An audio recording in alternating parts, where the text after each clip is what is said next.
thing.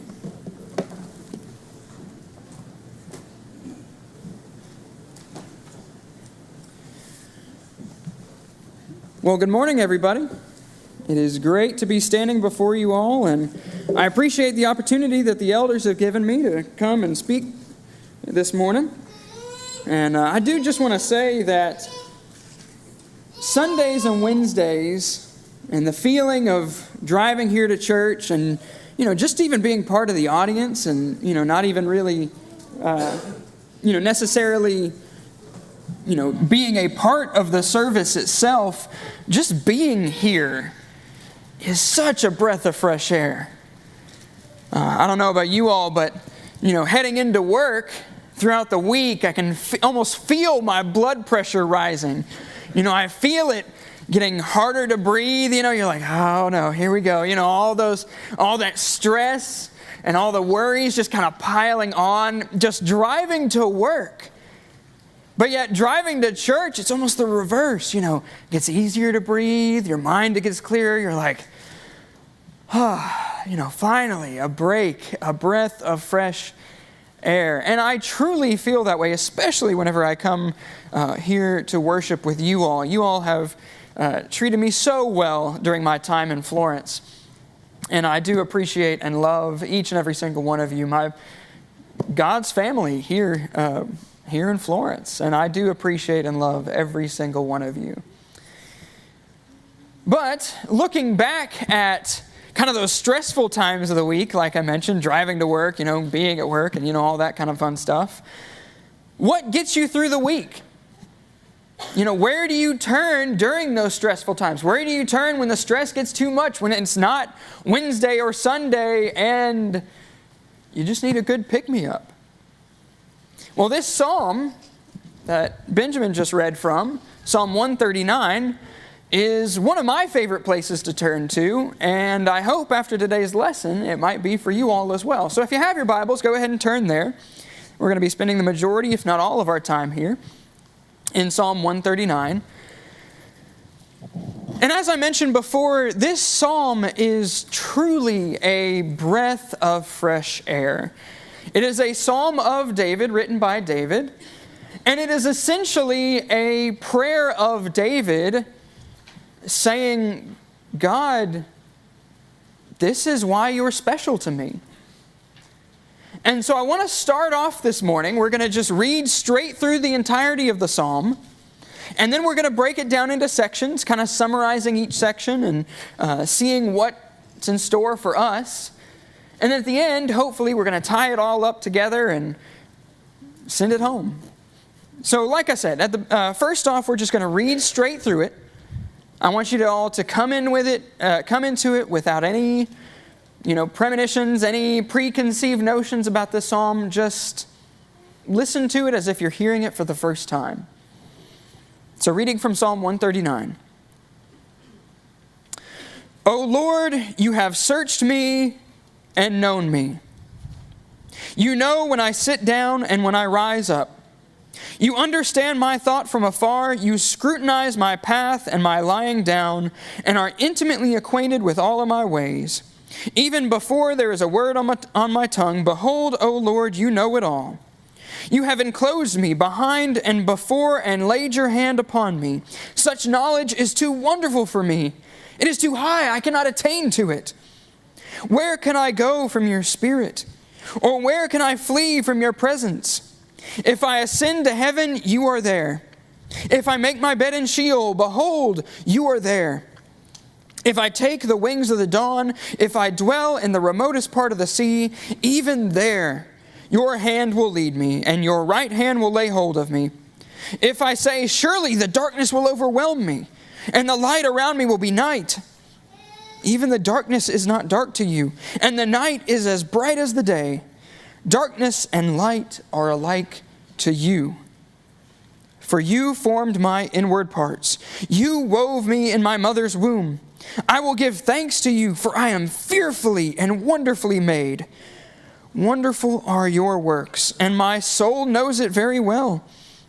My frame was not hidden from you when I was made in secret, and skillfully wrought in the depths of the earth. Your eyes have seen my unformed substance, and in your book were all written the days that were ordained for me, when as yet there was not one of them. How precious also are your thoughts to me, O God! How vast is the sum of them! If I should count them, they would outnumber the sand. When I awake, I am still with you. Oh, that you would slay the wicked, O God! Depart from me, therefore, men of bloodshed, for they speak against you wickedly, and your enemies take your name in vain. Do I not hate those who hate you, O Lord? And do I not loathe those who rise up against you? I hate them with the utmost hatred. They have become my enemies. Search me, O God, and know my heart. Try me and know my anxious thoughts, and see if there be any hurtful way in me, and lead me in the everlasting way. Like I said, a powerful psalm, and beautifully written, and one that is, as I said before, a breath of fresh air, a prayer for us to take part in. And so now, let's go ahead and break it down section by section and really kind of dive into this. And, kind of pan for gold. Because that is essentially what reading the Scripture is. It's just panning for gold. Because no matter how many times you go back, you'll always find just a little bit more. Just something else that you can find more valuable. So starting in this first section here, in verses 1 through 6, reading it again, O Lord, you have searched me and known me. You know when I sit down and when I rise up, you understand my thought from afar. You scrutinize my path and my lying down, and are intimately acquainted with all of my ways. Even before there is a word on my tongue, behold, O Lord, you know it all. You have enclosed me behind and before and laid your hand upon me. Such knowledge is too wonderful for me. It is too high. I cannot attain to it. So here, I would essentially summarize what David says by saying, God, you know everything I do wherever I do it. And there is nowhere I go that you do not see. And there is nowhere I go that you are not there. You know whatever I do whenever I do it. That right there is a beautiful thought. Or at least it should be. The idea that no matter where we are, no matter what we're doing, no matter what stage of life we're in, and no matter how dark it is, God is with us. God is standing there with us. All we have to do is look, and He is there. He is omniscient. He is omnipresent. And that should be amazingly comforting to us. That should make it easier to breathe. That should lower our blood pressure. That should make our heart happy. But if it doesn't, then that's good that you're realizing that now. Instead, if it makes you nervous, if it makes you anxious, knowing that an omnipresent God is always with you, the all-powerful Creator is always with you and sees everything you do, if that makes you nervous, good. It should. Because all of us sin. All of us are tempted. And all of us fall short of the glory of God. And so by realizing that it makes us nervous, that means there's still room for you to fix things. There's still a conscience in you. There's still a desire to be made better. And that's essentially what David is asking for. O Lord, you have searched me and know me. You know me better even than I know myself. In fact, David here uses a beautiful metaphor. If you take a look around in the auditorium, especially finding a mother or a father holding a toddler, how are they holding them? You have enclosed me behind and before, and laid your hand upon me. You see, David here is using the imagery of a parent holding a child. You know, when a child is sitting in your lap, you put a hand in front of them and a hand behind them to make sure that they don't fall either way. And David here is saying, God, you have done that for me. You have enclosed me. You are protecting me. So that when I stumble, when I start leaning towards one way, when I look to you, you're there to pick me up, to guide me back, to ensure that I don't fall. And God, I appreciate that. But such knowledge is too wonderful for me.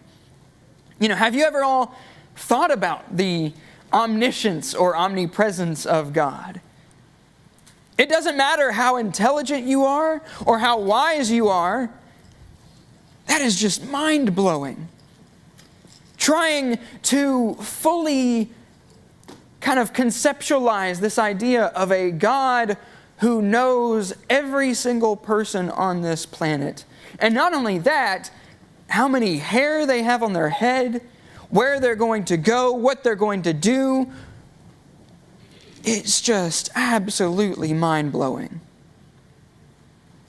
And like I said, it should both comfort us and make us nervous.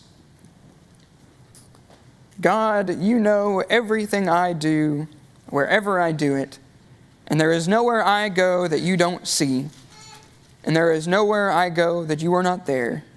You know whatever I do, whenever I do it. And then David expounds on this a little bit more, going on to the next section, starting in verse 7. Where can I go from your spirit? Or where can I flee from your presence? If I ascend to heaven, you are there. If I make my bed in Sheol, behold, you are there. If I take the wings of the dawn, if I dwell in the remotest part of the sea, even there your hand will lead me, and your right hand will lay hold of me. If I say, surely the darkness will overwhelm me, and the light around me will be night, even the darkness is not dark to you, and the night is as bright as the day. Darkness and light are alike to you. So this section, I would summarize as David saying, God, you know everything I go through whenever I go through it. And if you notice, there's kind of a double meaning here. David both talks about the physical and the mental. You see, in the physical aspect of things, David isn't saying, God, no matter where I go, I just can't get away from you. You know, I can't get a moment to myself to do what I want to do. No matter where I go, you are always there. No, he's not saying that. He's saying it in a good way. He's saying, God, no matter where I go, no matter where I am, you are there. You are always there. And that brings me comfort. But then he kind of brings up also the mental side of things. You know, for those of us who struggle with mental issues like depression and anxiety, like I said, when that stress and the anxieties of this world and the loneliness, when all of that darkness creeps in that moment, you truly feel alone. That is why so many people commit suicide who deal with these things like depression and anxiety. And it's because it's very good at making you feel alone. But David here is saying, God, when I'm looking to you, even in my darkest moment, when even my own mind is betraying me, when I am at my darkest point, when I am even in the depths of Sheol, you were there. Your light is shining when no other light is there. Thank you, God. You are there. God, you know everything I go through wherever I go through it. David goes on in verse 13. For you formed my inward parts. You wove me in my mother's womb. I will give thanks to you, for I am fearfully and wonderfully made. Wonderful are your works, and my soul knows it very well. My frame was not hidden from you when I was made in secret, and skillfully wrought in the depths of the earth. Your eyes have seen my unformed substance. And in your book were all written the days that were ordained for me, when as yet there was not one of them. You see, this section, David is saying, God, you know how I am made because you made me. You see, at this point, David is looking at himself. I'm not sure if they had mirrors back then, but he's essentially looking at himself and he's appreciating the body that God gave him, the physicality that God gave him. And he's saying, God, look at what you did. You know, the further I go into my scientific education, the more I am just amazed at God's power. For those of you who know anatomy, you understand. I mean, just the complexity of the human body, even the simplest building block, the human cell. It is absolutely astounding what all has to happen correctly for you to function as a living creature. Not even a human being with a conscience. Just if you look at an animal, just everything that has to go right in that living system is mind-blowing. And the fact that God has set out these paths is just amazing. The fact that not only has He set out these paths, but it's also while He's being omniscient and omnipresent. So not only is He watching over every single one of us, He's also just making sure everything is running correctly. It is absolutely amazing. And I know, especially in this age of social media and comparison, many of us have a tendency to maybe look in the mirror and not like what we see. It's very easy to do. Or, maybe as you get more advanced in your years, maybe your body is kind of betraying you. It's not doing what it used to be able to do. But let me tell you, David here is saying, God, you made me. You made me this way. And you planned out my days. You know exactly how things are going to go. And no matter what happens, you were there. My frame was not hidden from you, and skillfully wrought in the depths of the earth. Your eyes have seen my unformed substance. And in your book were all written the days that were ordained for me. God, you are amazing. Because look at everything He's done. Look around you at this world that He has created and see His power. But not only His power, but His love as well. Because He saw fit to make everything in you work the way it was intended. Every part of you has a purpose.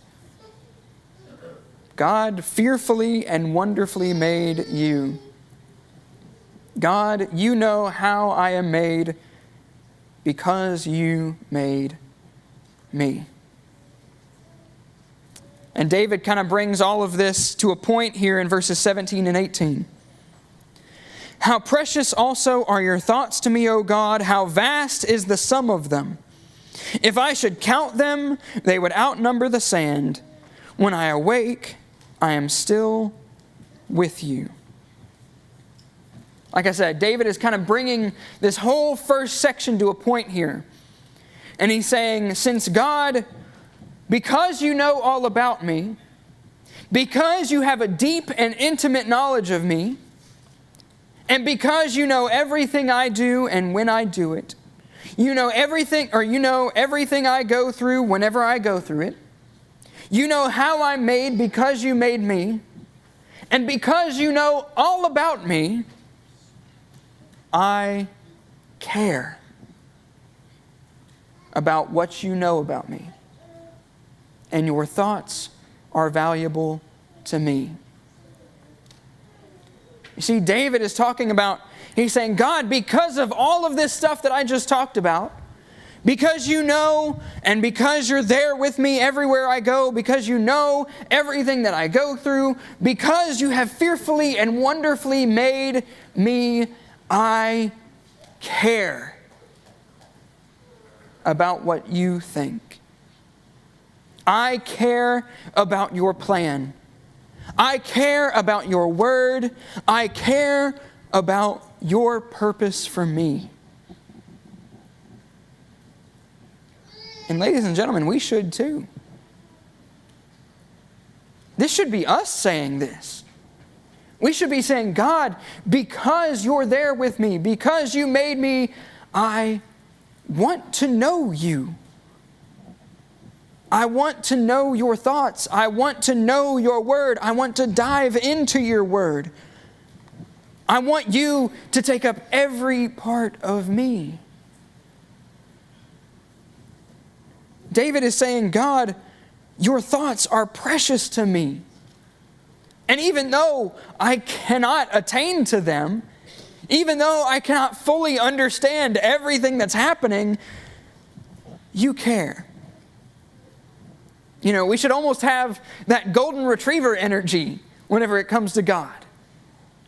Where, you know, when you look into a golden retriever's eyes, you know they don't fully understand everything that goes on, but they're there for it. You know, they are fully enveloped into everything that you're doing, and they're going to be there every step of the way, but they don't understand. They're just happy to be there. That should be us. That should be us as Christians with God. We should be saying, God, I have no idea what's going on, but you know what? As long as you're with me, I'm happy. I'm here for it. That should be the way we go through life. We should be happy to be with God. We should be happy knowing that God is with us. And that should matter to us. You know, when God leaves the room, we should be right there at his heels saying, oh, we're leaving? Okay, I guess we're going. You know, we should be there every step of the way with him, because he's going to be there every step of the way for us. His thoughts should matter to us because we matter to him. And then David kind of takes a big right turn here, starting in verse 19. Oh, that you would slay the wicked, O God.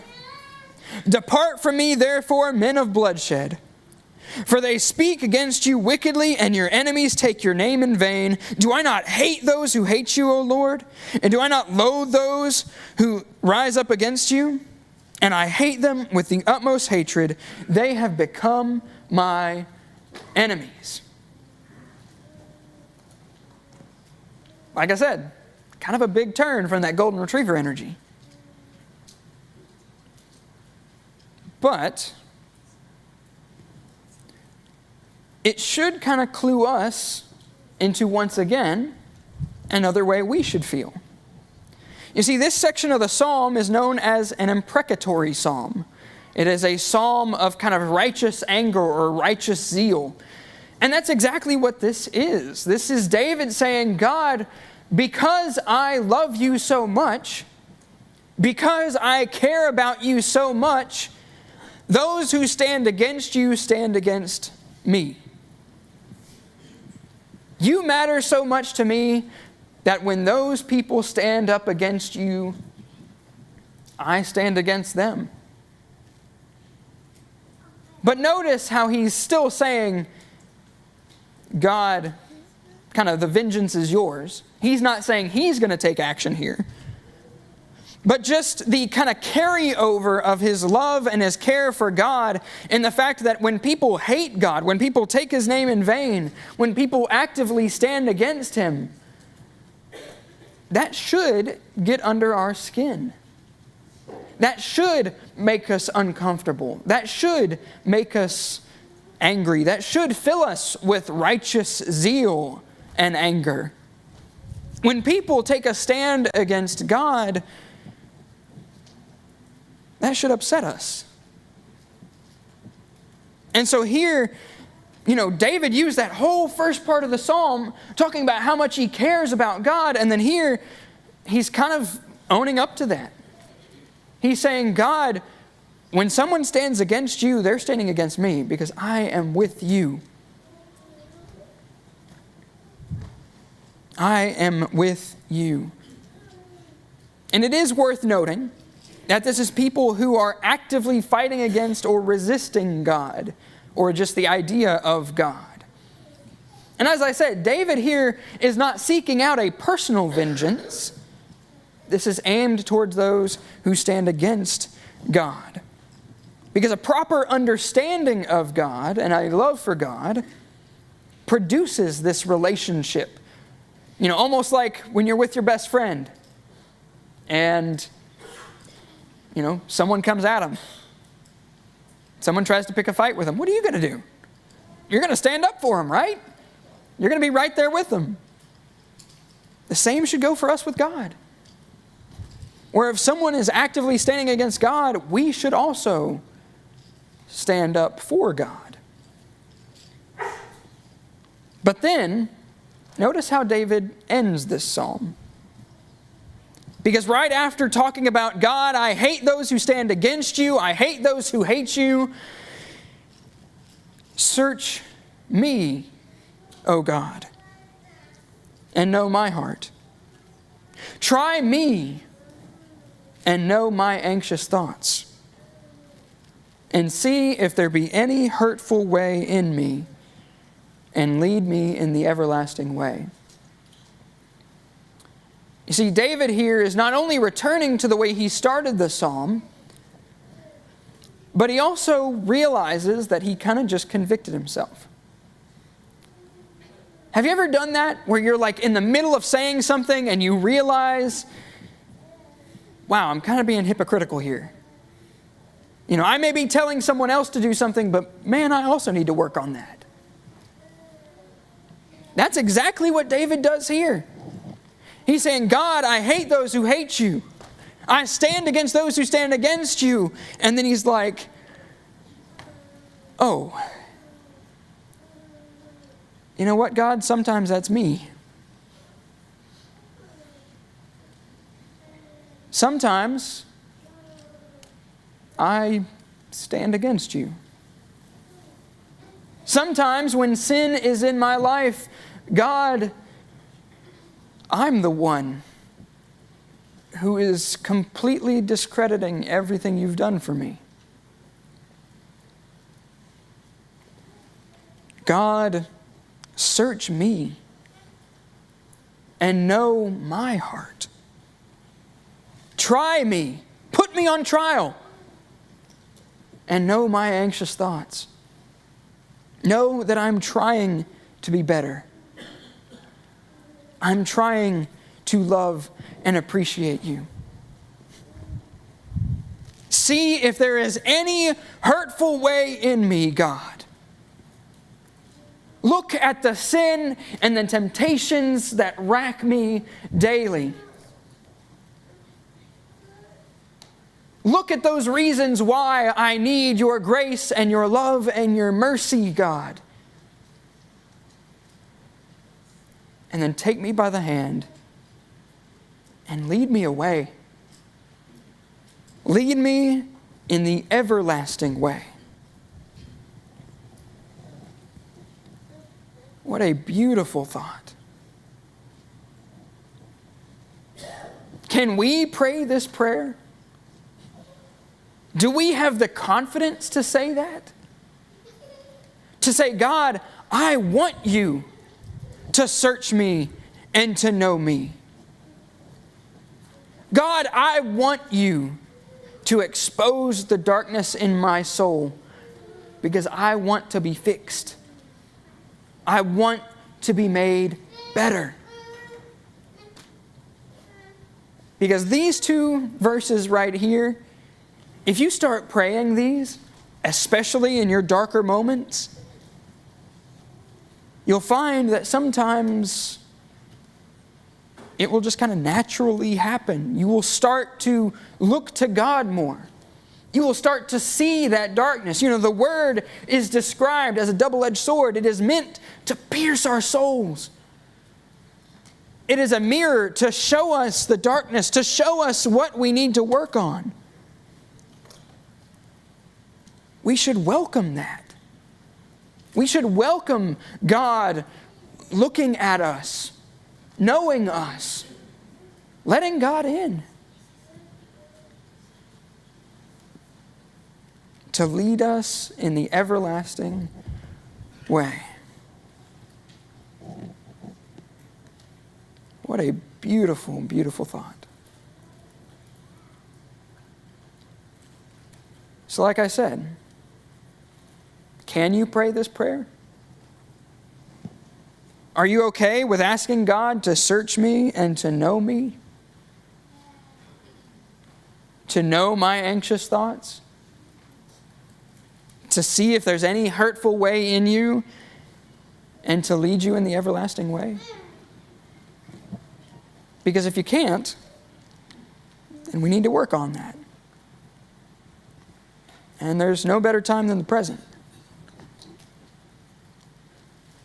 If this makes you uncomfortable, like I said before, that's good. It means there's still room to fix things. It means you're still trying to fix things. It means your conscience is still saying, hey, we can improve. We can be made better. God is still there. God is still with us. And we can look to Him. And just like a parent, He can take us by the hand and lead us down the right path. And that's exactly what this Christian family is for. It's exactly what the people in this room are for. Every single one of us is here to help. We're not here to judge you. We're not here to put you down. We're not here to say that we're better than you. I'm sure every single person in this room, when I mention the word temptation or vice, something comes to mind. No one here is perfect. This isn't a country club meant for the rich and wealthy. This is a hospital. This is a place to get better. That's what we're all here to do. So if you need to be made better, if you need some help, if you're feeling lonely, then let us do that for you. We'll be happy to sit down and pray with you and help you get that started on the right foot. But let me tell you, if you're not baptized, if you're not part of the family, then this avenue isn't really open to you. God is watching you, and He's sitting there and hoping. He is hoping that you turn to Him. He wants you. He wants to welcome you into the fold. He wants to lead you down the everlasting ways. He wants to know you, and He wants you to know Him. And there's no better time than the present. If you need to take that step today, we'll be more